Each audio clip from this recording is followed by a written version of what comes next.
Finally আজকে আমরা পেয়ে গেলাম ভাই 2024 এর দুই ফাইনালিস্ট টিমকে।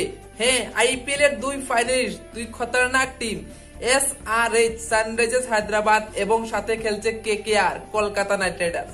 তো এটাকে নিয়ে আমরা কথা বলবো, তার আগে বলে নেই ভাই, যে প্রথম ম্যাচটা হয়েছে সেটাকে নিয়ে রাজস্থান ভার্সেস এসআরএইচ, কি এমন হয়ে গেল যে রাজস্থান 175 রান চেস করতে পারলো না?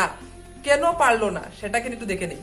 প্রথমত বলি ভাই, রাজস্থান রয়্যালস আজকেও ভেবেছিল যে ভাই আজকেও জিতে যাব, যেভাবে আমরা আরসিবির সাথে জিতে গেছি। তো ওরা কি করলো, 176 রান চেস করতে লাগে, মনে হচ্ছিল ভাই ওরা 200 রান চেস করছিল। চেন্নাইয়ের এই পিচে রান করা তো ইজি ছিল না। সেই জায়গায় ভাই প্যাট কামিংস যে ভাই বোলিং চেঞ্জেস করিয়েছে, অভিষেক শর্মাকে দিয়ে ওভার করিয়েছে, মাকরমকে দিয়ে ওভার করিয়েছে, এবং ভাই শাহবাজ আহমেদ আর রাহুল ত্রিপাঠীর ইনিংসটাও কিন্তু খুব ভালো ছিল।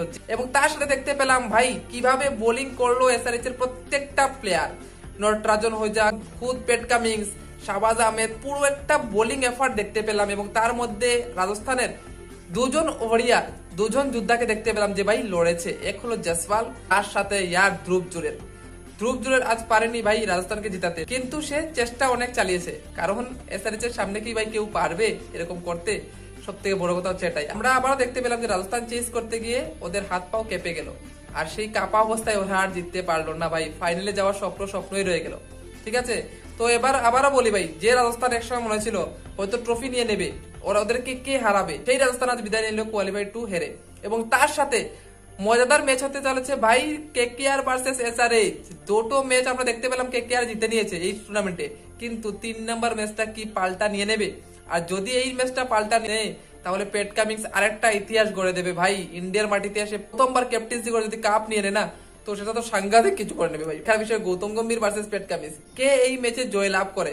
আমার তো মতে ভাই কেকেআর অনেক ভালো টিম, এবং পুরো টুর্নামেন্ট যদি বলি এসআরএইচ থেকেও ভালো ক্রিকেট তো কেকেআর খেলেছে, কিন্তু দুটোটা টিম খুবই এক্সাইটিং এবং দুটোটা টিমই খুবই উত্তেজনাপূর্ণ ক্রিকেট খেলেছে। দেখার বিষয় কে জিতে ফাইনালে, কে লাস্ট হাসিটা হাসে। আজ তো এসআরএইচ হাসলো, এবং আমরা দেখতে পেলাম কিভাবে শাহবাজ আহমেদ ভাই হেনরি ক্লাসনের সাথে একটা পার্টনারশিপ করেছিল। সেটা ছিল সব থেকে ইম্পর্টেন্ট পার্টনারশিপ। আগে ওই পার্টনারশিপটা হতো না, তাহলে হয়তো হায়দ্রাবাদ 150-তে গুটি যেত, আর 150 রান হলে ভাই কোনো না কোনো ভাবে রাজস্থান জিতে যেত। সেখানেই ভাই মার খেয়ে গেল রাজস্থান রয়্যালস, আর সেখানেই জিতে গেল এসআরএইচ। তো তোমাদের কি মনে হয় কোন টিমটা জিততে চলেছে? তোমরা কমেন্টে বলে দিও। আর ভিডিও ভালো লাগলে ভিডিওটা লাইক করে দিও, চ্যানেলটা তোমরা চ্যানেলটা সাবস্ক্রাইব করে বেল আইকন দাবিয়ে দিও। দেখা হচ্ছে একটা ভিডিও, ততক্ষণের জন্য।